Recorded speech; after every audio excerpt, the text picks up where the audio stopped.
Hello friends, welcome back to the series of risk assessment. आज हम risk के ऊपर दूसरा वीडियो लेके आए हैं जो बात करेंगे पिछले वीडियो से आगे। लास्ट वीडियो में हमने बताया था कि रिस्क कितने प्रकार के होते हैं, तो टाइप्स ऑफ रिस्क जो आपके इन्वेस्टमेंट से रिलेटेड होता है। आज हम बात करेंगे उस रिस्क को कैलकुलेट कैसे करते हैं। पिछले वीडियो के एंड में हमने बात किया था कि अगर आप रिस्क को कैलकुलेट कर लें तो आपकी मैक्सिमम प्रॉब्लम्स जो आपकी इन्वेस्टमेंट के फ्लक्चुएशन रिस्क से होती है वो सॉल्व हो जाएगी और आप अपना इन्वेस्टमेंट डिसीजन अच्छे से ले पाएंगे। लेकिन वो रिस्क को कैलकुलेट कैसे किया जाता है? क्या इस रिस्क को कैलकुलेट करने के लिए हमको किसी एक्सपर्ट की ज़रूरत है, हमको किसी एक एक्सपर्ट इन्वेस्टर की ज़रूरत है, किसी की एडवाइस की ज़रूरत है, या ये काम हम खुद भी कर सकते हैं? तो आज हम बात इसी पे करेंगे। पिछले वीडियो अगर आपको याद हो तो हमने रिस्क रिटर्न का आपको एक रिलेशन बताया था और उसके बाद पूरा एक रिस्क का चार्ट बना के दिखाया था कि क्या-क्या टाइप्स ऑफ रिस्क आपके इन्वेस्टमेंट से रिलेटेड होते हैं। तो देखिए दोस्तों, जो आज बात करेंगे उसमें ये अनसिस्टमैटिक रिस्क तो इन्वॉल्व नहीं होगा, क्योंकि पिछले वीडियो अगर आपने देखा हो तो हमने बोला था कि अनसिस्टमैटिक रिस्क आप मिटिगेट कर सकते हैं सिर्फ इन्वेस्टमेंट डाइवर्सिफिकेशन के टूल से। लेकिन सिस्टमैटिक रिस्क को आपको कैलकुलेट करना पड़ता है। जो भी कैलकुलेशन ऑफ रिस्क की बात होती है वो सिस्टमैटिक रिस्क पे होती है। आज का हमारा जो टॉपिक होगा वो कवर करेगा टोटल रिस्क। हम आज सिर्फ टोटल रिस्क की बात करेंगे, चाहे वो सिस्टमैटिक हो या अनसिस्टमैटिक हो। हम टोटल रिस्क बताएंगे कि जो टोटल रिस्क है किसी आपके इन्वेस्टमेंट प्लेटफॉर्म पे या इन्वेस्टमेंट एवेन्यू पे, वो टोटल रिस्क कितना है। तो ये बात आप ध्यान रखिएगा, आज का टॉपिक हमारा टोटल रिस्क का कैलकुलेशन है, ना कि सिस्टमैटिक और अनसिस्टमैटिक अलग अलग। जो इसके बाद का वीडियो आएगा वहां पे हम आपको सिस्टमैटिक रिस्क का स्पेसिफिक कैलकुलेशन बताएंगे, जिसको टेक्निकल टर्म में हम बीटा कहते हैं। बीटा ऑफ अ स्टॉक या बीटा ऑफ एन इन्वेस्टमेंट। तो बीटा हम कैसे कैलकुलेट करते हैं ये हम आपको नेक्स्ट वीडियो में बताएंगे। आज हम बात करेंगे कि टोटल रिस्क क्या होता है और इसकी कैलकुलेशन कैसी होती है। तो आइए इस कैलकुलेशन को देखते हैं और चलते हैं हमारे एक्सेल शीट पर। तो दोस्तों, हम आ गए हैं अपनी एक्सेल शीट पर। यहाँ पे देखिए, मैंने पिछले 3 सालों का निफ्टी का कोटेशन निकाल के रखा हुआ है। ये अप्रैल 2017 से जनवरी 2020 तक का है। ये गैपिंग जो है वो मेरे एक रिसर्च वर्क के उसमें मैंने लिया था ये डेटा, तो वहीं से मैंने डायरेक्ट यहाँ पे एक्वायर कर लिया है। और जनवरी में 2020 ईयर में मैं जनवरी के आगे हम नहीं गए हैं, क्योंकि इसके बाद जो है वो कोरोना की क्राइसिस की वजह से स्टॉक मार्केट काफ़ी ज़्यादा नीचे चला गया था, तो एक डेटा में बायसनेस आ जाती, डेटा एक तरफ झुक जाता। इसलिए हमने जनवरी 20 के आगे का डेटा नहीं लिया है। तो मेरा मेन काम यहाँ पे ये है कि आपको रिस्क कैलकुलेट करना बताएं, और उसमें भी जो फोकस है, हमेशा याद रखिएगा, हम आज टोटल रिस्क की कैलकुलेशन की बात कर रहे हैं, इसलिए हम यहाँ पे लिख देते हैं टोटल रिस्क।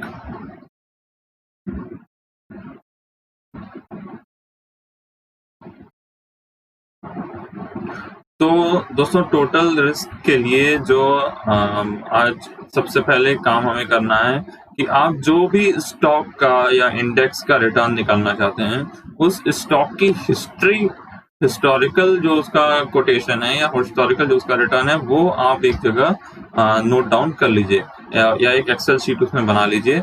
और बिना एक्सेल के ये काम हैंड रिटर्न में काफ़ी टाइम लग जाएगा, लेकिन ऐसा नहीं है कि निकाल सकते हैं। हम यहाँ पे प्रैक्टिकलिटी पे पूरा चैनल बेस्ड है, तो हम ये भी बात प्रैक्टिकलिटी पे ही करेंगे और एक्सेल पे ही काम आपको करके दिखाएंगे। तो निफ्टी का आप भी ऐसे कोटेशन आप निकाल लीजिए, आपको ये निफ्टी की वेबसाइट या फिर किसी भी जैसे याहू या tradingview.com ऐसे वेबसाइट्स पे आपको कोटेशन मिल जाएगी। ये कोटेशन आपको मंथली, वीकली, डेली और ईयरली बेसिस पे भी मिल सकती है। तो आपको जैसी सहूलियत बने, आपका जैसे ऑब्जेक्टिव हो, उसके अनुसार आप अपना रिटर्न अपना कोटेशन निकाल सकते हैं। उसके बाद इसमें सबसे पहला स्टेप ये है कि आप इसमें रिटर्न की कैलकुलेशन करिए। जो बुक्स में क्वेश्चन होते हैं वो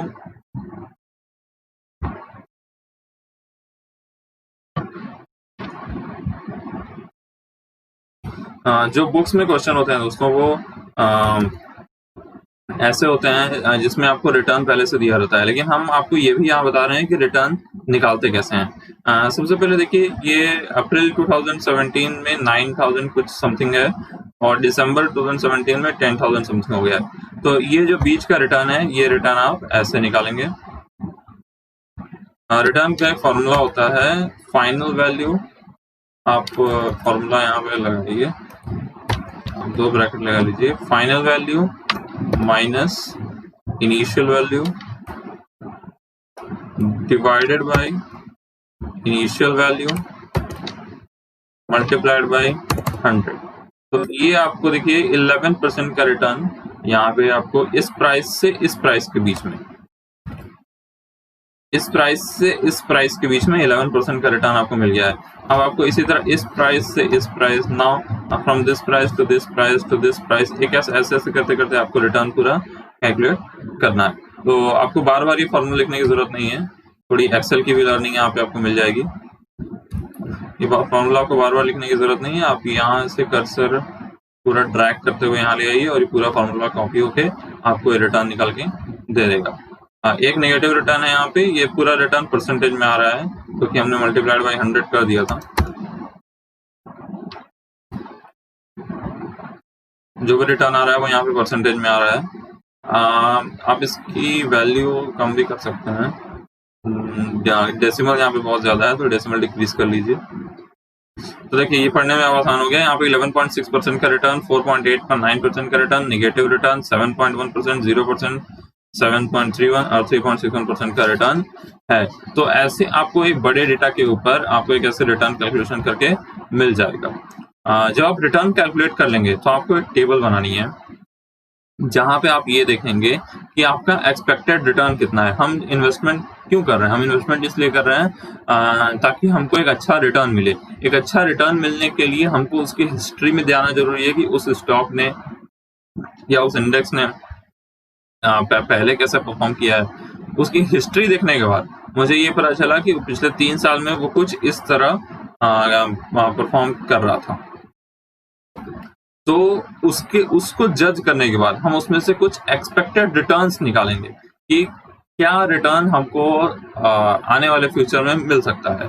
तो एक्सपेक्टेड रिटर्न, मान लीजिए इस डेटा को देख करके आपको क्या लग रहा है एक्सपेक्टेड रिटर्न, जैसे हम आपसे पूछे मार्च 20 में, यहाँ पे मार्च 20 में आपको यहाँ पे क्या रिटर्न मिल सकता है। तो हम कुछ एक्सपेक्टेड रिटर्न बता देते हैं, जैसे 1% का रिटर्न मिल सकता है या फिर 3% मिल सकते हैं।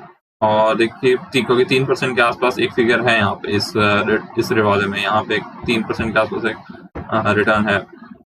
उसके बाद एक और ले लेते हैं 5% का और एक ले लेते हैं 7% का। 7% रिटर्न देखिए 2 बार आपको यहाँ पे देखने को मिला है, एक 7.31 और एक 7.10, मतलब 7% का रिटर्न की यानी कि हिस्ट्री में ज्यादा प्रोबेबिलिटी रही है। उसके बाद एक ले लेते हैं 10% का। 5 हम एक्सपेक्टेड रिटर्न लेके चल रहे हैं। और ये देखिए ये टोटली सब्जेक्टिव चीज है। आप जो भी इन्वेस्ट कर रहा होगा उसके जजमेंट के ऊपर निर्भर करेगा कि वो क्या एक्सपेक्टेड रिटर्न निकाल के ला रहा है। और उसके बाद उसकी प्रोबेबिलिटी कितनी है, वो रिटर्न जो आपने निकाली, जैसे 1% की प्रोबेबिलिटी कितनी है। सबसे स्ट्रॉन्ग प्रोबेबिलिटी हमें यहाँ पे 7% की दिख रही है। तो 7% पे हम मान लीजिए, ये प्रोबेबिलिटी देना भी बहुत ही सब्जेक्टिव है। आप पूरी हिस्टोरिकल रिटर्न देखेंगे और उसके बाद ये जज करेंगे कि क्या रिटर्न की क्या प्रोबेबिलिटी है। अब वो रिटर्न हिस्ट्री में आया है या नहीं आया है। जैसे अगर हम यहाँ पे एक रिटर्न लिख दें, मान लीजिए एक रिटर्न हम लिख दें यहाँ पे 25% का, तो 25% रिटर्न की तो कोई प्रोबेबिलिटी हमको दिख ही नहीं रही है, क्योंकि पिछले 3 साल में 25% का रिटर्न इस स्टॉक ने अचीव नहीं किया है। तो आने वाले टाइम में भी ये स्टॉक उतना अचीव नहीं कर पाएगा, ऐसा मान के हम चलते हैं। History repeats itself, it's a basic understanding of technical analysis in any stock calculation.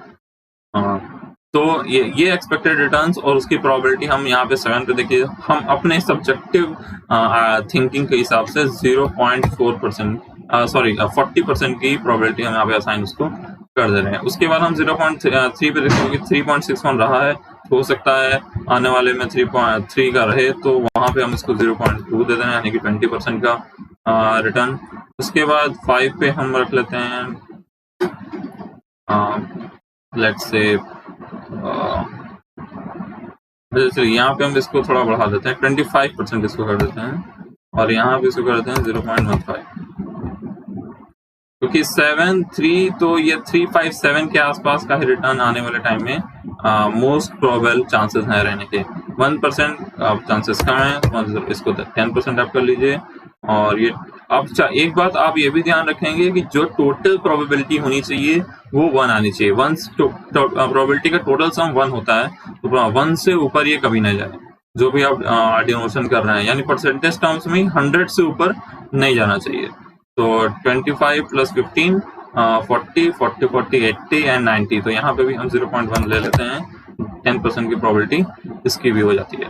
ये फिर से हम बता रहे हैं कि ये टोटली सब्जेक्टिव मैटर है, प्रोबेबिलिटी आप क्या असाइन कर रहे हैं। हो सकता है आपको ऐसा लग रहा हो कि आने वाला समय अच्छा नहीं रहने वाला है, तो हमको ना तो 3 मिलेगा, ना 5 मिलेगा, ना 7 मिलेगा, रिटर्न नेगेटिव जा सकता है, तो आप एक नेगेटिव रिटर्न लेकर के उसकी प्रोबेबिलिटी भी बढ़ा सकते हैं, अगर ये इकोनॉमिक जो इंडिकेटर हैं वो ऐसा दिखा रहे हैं तो। लेकिन हम वो सब चीज को कांस्टेंट मानते हुए सिर्फ इस हिस्टोरिकल रिटर्न के बेसिस पे ये एक्सपेक्टेड रिटर्न और प्रोबेबिलिटी यहाँ पे कैलकुलेट कर रहे हैं। एक क्वेश्चन ये आ सकता है कि सर यहाँ पे डाइवर्जन बहुत है, ये जो डेट्स हैं इन डेट्स के बीच में डाइवर्जन बहुत है, तो हम आपको बता दें कि हम जो भी ये काम कर रहे हैं सिर्फ आपकी एक अंडरस्टैंडिंग के लिए कर रहे हैं। आपको समझ में आना चाहिए कि कैलकुलेट करते कैसे हैं, रिस्क निकालते कैसे हैं, रिस्क की वैल्यू आती कैसे है। तो जब ये आपको समझ में आ जाएगा तो आप किसी भी डेट का, किसी भी कोटेशन का भी काम कर सकते हैं। मेरे पास ये डेटा पहले से अवेलेबल था, तो इसीलिए मैंने आपके सामने यही लेके आया था। तो आपके पास आपका 2 काम यहाँ पे हो गया है, आपने एक्सपेक्टेड रिटर्न और प्रोबेबिलिटी यहाँ पे आपने असाइन कर दी है। ये काम सब्जेक्टिव है, again I am saying it. उसके बाद ये देखिए जो आपका एक्सपेक्टेड रिटर्न है वो x है। देखिए जो टोटल रिटर्न होता है, टोटल रिटर्न जो आपको निकालना है, ये टोटल रिटर्न आप निकालते हैं स्टैंडर्ड डेविएशन से। स्टैटिस्टिक्स का एक मेजर है स्टैंडर्ड डेविएशन। इस स्टैंडर्ड डेविएशन के थ्रू ही टोटल रिस्क की कैलकुलेशन होती है। तो स्टैंडर्ड डेविएशन आपको कैलकुलेट करना है स्टॉक रिटर्न या इंडेक्स रिटर्न का। स्टैंडर्ड डेविएशन भी दोस्तों 2 तरीके से इन्वेस्टमेंट के फील्ड में निकाला जा सकता है, एक होता है विथ प्रोबेबिलिटी, एक होता है विदाउट प्रोबेबिलिटी। यहाँ पे जो हम कर रहे हैं पहले चीज वो है विथ प्रोबेबिलिटी। विदाउट प्रोबेबिलिटी इसके जस्ट बाद आपको दिखा देंगे। तो विथ प्रोबेबिलिटी में क्या है कि हम ये हर एक रिटर्न की प्रोबेबिलिटी चेक करेंगे कि उस रिटर्न के आने की प्रोबेबिलिटी कितनी है। जैसे यहाँ पे मैंने ये 5 रिटर्न ले लिए और उनकी प्रोबेबिलिटी असाइन कर दी, तो इन 5 की प्रोबेबिलिटी असाइन करने के बाद हम इसका स्टैंडर्ड डेविएशन निकाल देंगे। यहाँ पे जो स्टैंडर्ड डेविएशन आएगा वो वेटेड मीन के अकॉर्डिंग आएगा, और वेट क्या होगा, आपकी प्रोबेबिलिटी जो आपने प्रोबेबिलिटी असाइन की है। अभी आगे करेंगे तो आपको समझ में आता चला जाएगा। जब हम विदाउट प्रोबेबिलिटी जाएंगे तो वहां पे वेटेड मीन नहीं होगा, वहां पे सिंपल मीन होगा। तो विथ प्रोबेबिलिटी में आपका आपने एक्सपेक्टेड रिटर्न जो लिया है वो आपका x है, जो आपने प्रोबेबिलिटी लिया है वो आपका f है। अगर आपने स्टैंडर्ड डेविएशन स्टैटिस्टिक्स में कभी कैलकुलेट किया हो तो आपको इन सब चीजों के बारे में पता होगा। अगले स्टेप में हम करेंगे x इंटू एफ। सबसे पहले हम क्या करेंगे, x into F, this x multiplied by f।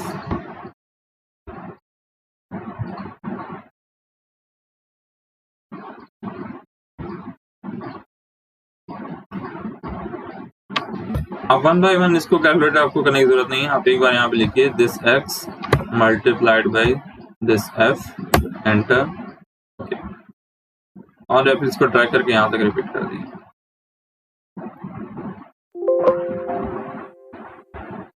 तो ये आपको x इंटू एफ की वैल्यू आ गई है, ठीक है। अब आप इसका निकालेंगे मीन, ठीक। इसका मीन क्या होता है, वेटेड मीन। वेटेड मीन का फॉर्मूला होता है फ्रेंड्स, जो वेटेड मीन का फॉर्मूला होता है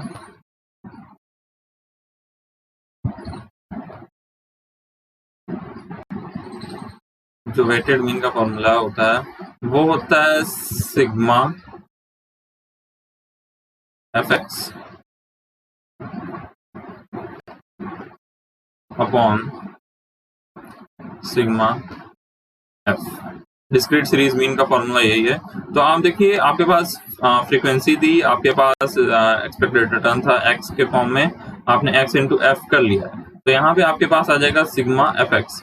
और जो आपका सिग्मा एफ है, प्रोबेबिलिटी के केस में सिग्मा एफ हमेशा 1 होगा, क्योंकि आप प्रोबेबिलिटी कैलकुलेट कर रहे हैं, प्रोबेबिलिटी का टोटल सम। हम आपको बार बार कह रहे हैं कि प्रोबेबिलिटी का जो टोटल सम, आप टोटल जो प्रोबेबिलिटी असाइन करेंगे उसकी टोटल सम हमेशा 1 आनी चाहिए। तो प्रोबेबिलिटी के केस में सिग्मा एफ हमेशा 1 आएगा। तो जो आपका सिग्मा एफ एक्स होगा, यही आपका वेटेड मीन होगा। तो आइए इसको कैलकुलेट करते हैं। इसका सम निकालने के लिए आप यहाँ पे equal to some formula use कर लीजिए और पूरे का सम निकाल दीजिए। ये आपका जो आया है, ये आया है वेटेड मीन।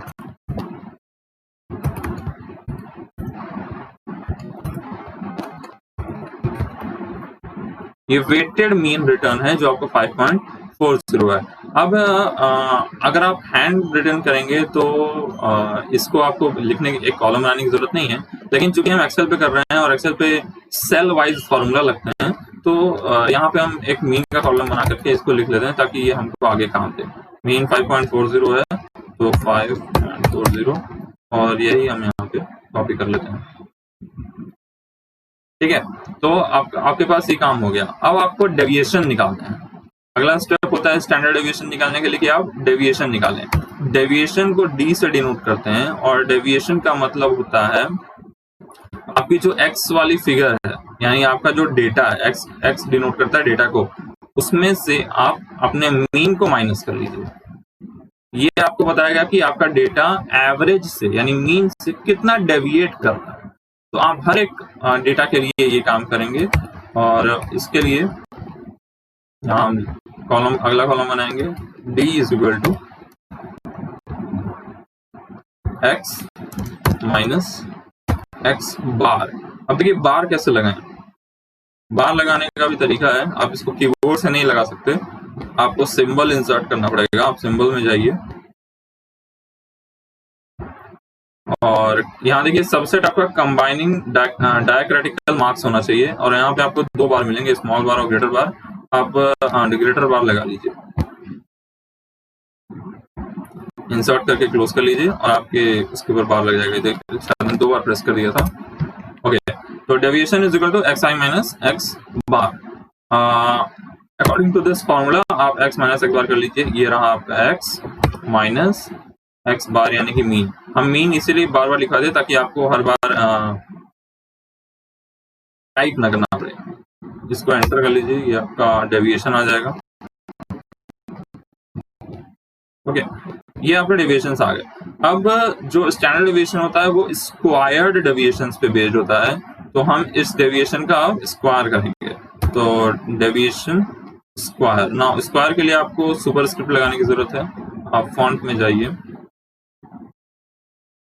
और सुपरस्क्रिप्ट को चेक कर लीजिए और लिख दीजिए स्क्वायर, तो आपका डेविएशन का स्क्वायर हो जाएगा। अब इसका स्क्वायर करें कैसे, कुछ नहीं करना। आप स्क्वायर का मतलब होता है the number multiplied by itself, तो is equal to this multiplied by this only, enter. ये आपका स्क्वायर डेविएशन हो गया। इसको कॉपी कर लीजिए ड्रैग करके, ये आपका डेविएशन के स्क्वायर हो गया।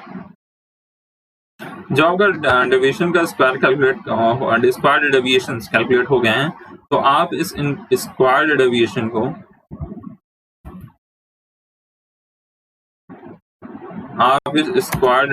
को मल्टीप्लाई करिए प्रोबेबिलिटी से, यानी कि अपनी फ्रीक्वेंसी से।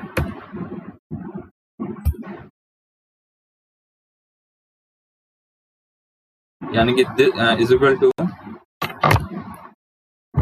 Deviation squared multiplied by probability. ये आपको ये बताएगा कि जो आपने डेविएशन कैलकुलेट किए हैं उनकी भी प्रोबेबिलिटी कितनी है। पहले आपने एक्स से मल्टीप्लाई किया था, यानी रिटर्न जो आपके एक्सपेक्टेड रिटर्न है उनके आने की प्रोबेबिलिटी कितनी है। अब आप देख रहे हैं कि आपने जो डेविएशन कैलकुलेट किया है उसकी प्रोबेबिलिटी कितनी है। तो ये प्रोबेबिलिटी वेटेड डेविएशंस आपके पास आ गया, और ये है आपकी फिगर। अब देखिए ये जो आपके पास कैलकुलेट होके आएगा, ये आएगा वेरिएंस, क्योंकि अभी इस पे स्क्वायर लगा हुआ है, तो variance is the square of standard deviation. ये भी आप याद रखिए, स्टैटिस्टिकल टर्म है, वेरिएंस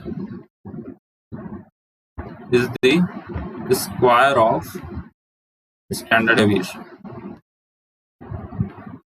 स्टैंडर्ड डेविएशन का स्क्वायर होता है वेरिएंस। वैसे स्टैंडर्ड डेविएशन को स्मॉल सिग्मा से डिनोट करते हैं यूं, variation is the square of standard deviation. तो यहाँ पे स्क्वायर्ड हमने किया हुआ था, ये हमने स्क्वायर्ड किया हुआ है, इसीलिए यहाँ पे जो आपका कैलकुलेट हो गया आएगा वो वेरिएंस आएगा, ना कि स्टैंडर्ड डेविएशन। फिर हम उसका अंडर रूट कर देंगे तो हमारे पास स्टैंडर्ड डेविएशन आ जाएगा। तो इसका सम आप देख लीजिए, यहाँ कर लेते हैं, is equal to,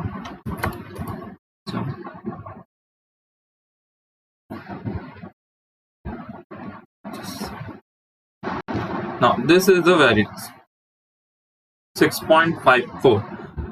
6.54 is the variance of your stock return.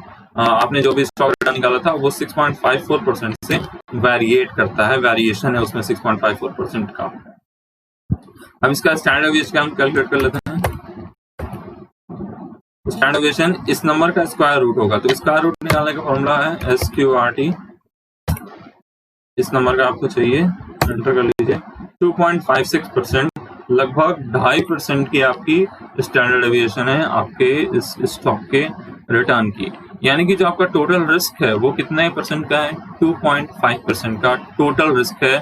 हम ये तब कह रहे हैं जब हम प्रोबेबिलिटी देख रहे हैं, विथ प्रोबेबिलिटी आपका स्टैंडर्ड डेविएशन 2.56% का है, यानी आपका जो रिटर्न है वो 2.56% से वेरिएट कर रहा है, जो कि बहुत ज्यादा नहीं है। लेकिन अभी हम इंटरप्रिटेशन पे नहीं जा रहे हैं, हम कैलकुलेशन पे जा रहे हैं कि आपको कैलकुलेट कैसे करना है।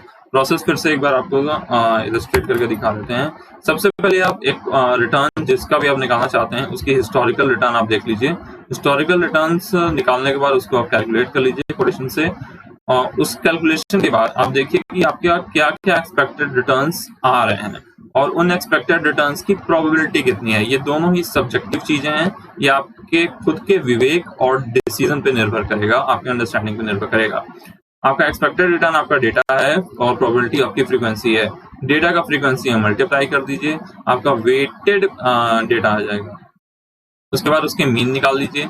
मीन होता है sigma F x upon sigma F, sigma F x upon sigma F. Sigma F चूंकि प्रोबेबिलिटी है तो वो हमेशा 1 ही होगी, और सिग्मा एफ एक्स ही आपका मीन हो जाएगा 5.40%। उसके बाद आप मीन का एक कॉलम बना लीजिए ताकि आपको कैलकुलेशन में इजी हो जाए। उसके बाद आप डेविएशन निकालिए, xi माइनस एक्स बार कीजिए, उस डेविएशन का स्क्वायर कीजिए, डेविएशन स्क्वायर को फिर से प्रोबेबिलिटी से मल्टीप्लाई कर दीजिए, और उसका जो सम आएगा वो आपका वेरिएंस निकल के आ जाएगा। यहाँ पे भी सिग्मा एफ से डिवाइड कर देते हैं, लेकिन सिग्मा एफ क्योंकि 1 होगा तो आपका वेरिएंस भी वही आएगा। इसका भी फॉर्मूला होता है sigma D by N by sigma F, sorry N यानी सिग्मा एफ एक ही बात है दोनों। सिग्मा एफ अगेन 1 होगा तो जो सिग्मा डी यानी sigma D square, sir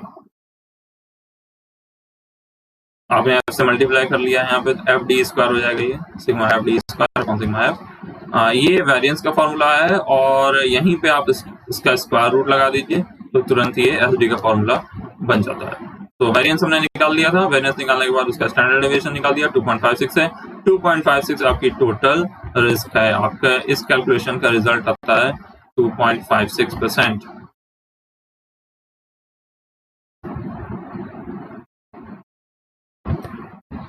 now अब आप ये सीख गए हैं कि प्रोबेबिलिटी असाइन करके सब्जेक्टिव डिसीजन लेकर के आप कैसे स्टॉक के रिटर्न का स्टैंडर्ड डेविएशन टोटल रिस्क बता सकते हैं कि रिस्क कितना है। अब हम आपको बता रहे हैं कि अगर आप प्रोबेबिलिटी असाइन नहीं करना चाहते हैं, आप डायरेक्ट स्टैंडर्ड डेविएशन निकाल दीजिए। आप बड़े से बड़ा स्टॉक का रिटर्न 10 साल का, 15 साल का, 20 साल का, 1 साल का, 5 साल का पूरा उसका कोटेशंस निकाल के ले आइए, एक्सेल शीट पे डाल दीजिए और उस डेटा को सिलेक्ट करके, उस पूरे शीट को, उस पूरे कॉलम को सिलेक्ट करके उसका स्टैंडर्ड डेविएशन 2 मिनट में निकल जाएगा। 2 मिनट भी नहीं, 1 मिनट 30 सेकंड 10 सेकंड में निकल जाएगा और उसके बाद आप कैलकुलेट कर बता सकते हैं कि उसका स्टैंडर्ड डेविएशन कितना है। यहाँ पे प्रोबेबिलिटी भी हमने असाइन कर दिया था, तो हम एक स्टेप और आगे बढ़ जाते हैं, प्रोबेबिलिटी एक स्टेप अहेड हो जाती है। तो इसी जो रिटर्न है, हम इसी रिटर्न को ले लेते हैं और जैसे ही हमने ये रिटर्न कैलकुलेट कर लिया, ये रिटर्न आप भी कैलकुलेट कर लीजिएगा और इसको ले करके हम यहाँ पेस्ट करते हैं। सॉरी,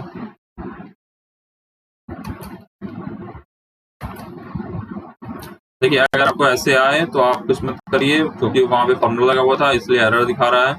आप कंट्रोल दबाइए,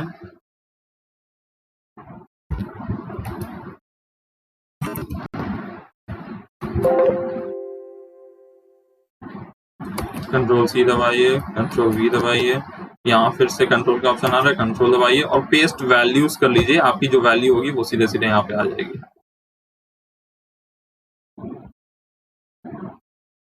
ओके, नाउ ये मेरे पास रिटर्न्स है, हिस्टोरिकल रिटर्न मान लीजिए मेरे पास इतना ही है। आप इसके बाद बड़े से बड़ा ले जा सकते हैं, हम तो छोटा सा सैंपल आपको सिर्फ समझाने के लिए लेके आए हुए हैं। तो इसका आप सीधे स्टैंडर्ड डेविएशन 2 तरीके से निकाल सकते हैं। एक स्टैंडर्ड डेविएशन का फॉर्मूला लगा दीजिए, दूसरा एक डिस्क्रिप्टिव स्टैटिस्टिकल मेजर लगाइए। तो दोनों तरीके से हम आपको बता देते हैं। इसको सिलेक्ट कीजिए या नहीं भी सिलेक्ट करेंगे तो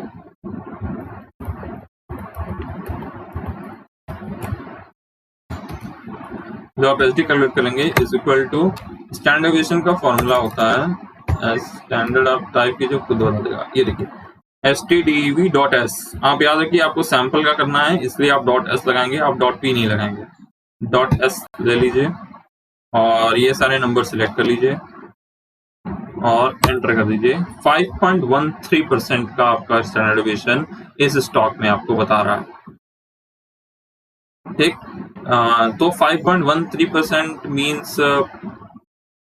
14%, मीन्स ये जो स्टैंडर्ड डेविएशन है ये आपका, देखिए आपने जो विथ प्रोबेबिलिटी किया था उससे ऑलमोस्ट डबल है, ऑलमोस्ट ये डबल का स्टैंडर्ड डेविएशन आपको बता रहा है। क्यों? क्योंकि पिछले में हमने प्रोबेबिलिटी असाइन कर दी थी, यानी हमने वेट्स लगा दिया था हर एक एक्सपेक्टेड रिटर्न पे और वो थोड़ा सब्जेक्टिव था। ये सब्जेक्टिव नहीं है और जो हिस्टोरिकल डेटा है डायरेक्टली उस पर बेस्ड है, विदाउट प्रोबेबिलिटी, बिना किसी प्रोबेबिलिटी के। तो आपको आपके इन्वेस्टमेंट ऑब्जेक्टिव या फिर अगर आप रिसर्च कर रहे हैं तो आपके रिसर्च ऑब्जेक्टिव और रिसर्च एनालिटिकल बेस्ड, आप दोनों में से कोई भी लगा सकते हैं। मेनली जो पेपर में लगता है या जो लोग यूज करते हैं वो डायरेक्ट वाला यूज करते हैं विदाउट प्रोबेबिलिटी, क्योंकि प्रोबेबिलिटी लगाना एक बड़े डेटा पे बहुत ही चैलेंजिंग काम है। यहाँ पे 5 डेटा था, यहाँ पे 5 एक्सपेक्टेड रिटर्न मैंने लिए थे, तो हम प्रोबेबिलिटी बड़े आसानी से लगा सकते हैं। लेकिन आप इमेजिन कीजिए कि अगर आपके पास 100, 200, 1000, 1500 तक का डेटा हो तो आप फिर प्रोबेबिलिटी कैसे लगाएंगे? और उन प्रोबेबिलिटी का सम भी बनाना चाहिए, ये भी बहुत बड़ा चैलेंज होता है। तो ये एक थोड़ा सा कम्बरसम टास्क है। तो ये डायरेक्ट आप फॉर्मूला से लगा सकते हैं और एक तरीका होता है कि आप यहाँ डेटा में जाएं, ये आपको सिर्फ स्टैंडर्ड डेविएशन नहीं उससे कुछ ज्यादा बता देगा। डेटा एनालिसिस में जाएं, डेटा एनालिसिस में आपको सिलेक्ट करना है, यहाँ सिलेक्ट करना है descriptive statistics. Descriptive statistics select कीजिए, ओके कर लीजिए। आपसे पूछा इनपुट रेंज, आप अपने डेटा का इनपुट रेंज दीजिए, ये आपका डेटा इनपुट है। ग्रुप बाय कॉलम रहने दीजिए, न्यू वर्कशीट कर लीजिए बिल्कुल आप, या आउटपुट रेंज दे दीजिए इसको कहाँ आप चाहते हैं। तो आप कहीं भी पूरे अपने शीट में कहीं भी चाहते हो वहाँ आप अपना कर्सर रख लीजिए। ये न्यू वर्कशीट करेंगे तो नई वर्कशीट पे आपका रिजल्ट पूरा दिखा देगा। आप यहाँ पे समरी स्टैटिस्टिक्स पे क्लिक कर लीजिए और ओके कर लीजिए। ये देखिए दोस्तों,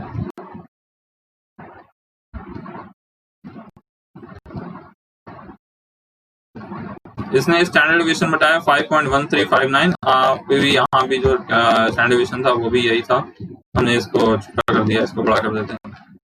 ये देखिए 13597 स्टैंडर्ड डेविएशन इतना आ रहा है। तो यह स्टैंडर्ड डेविएशन आपको वहाँ भी मिलेगा जो यहाँ मिल रहा है। दोनों तरीका है कि यहाँ पे आपको और भी स्टैटिस्टिकल मेजर मिल जाते हैं, जैसे इसका वेरिएंस कितना है, इसका स्क्यूनेस कितनी है, इसकी रेंज कितनी है, मिनिमा मैक्सिमा, आपको काफी चीजें मिल जाती हैं। मीन भी बता देता है 4.4% का एवरेज रिटर्न है पिछले जितना भी आपने हिस्टोरिकल दिया हुआ है, और मीडियन भी बता देता है।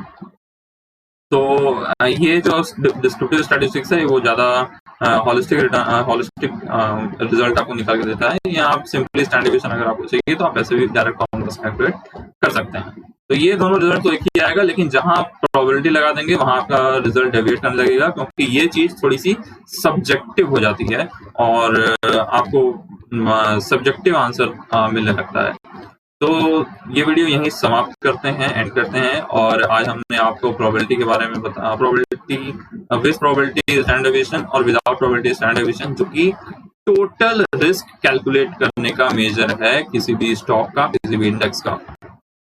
आप moneycontrol.com पे किसी भी स्टॉक का जब वहाँ पे फाइनेंशियल एनालिसिस का जो कॉलम होता है वहाँ पे जब देखेंगे तो स्टैंडर्ड डेविएशन, बीटा, ये सब जरूर लिखा होगा। म्यूचुअल फंड का भी आपको ये NAV खोल के देख लीजिए, वहाँ पे भी जरूर लिखा होगा।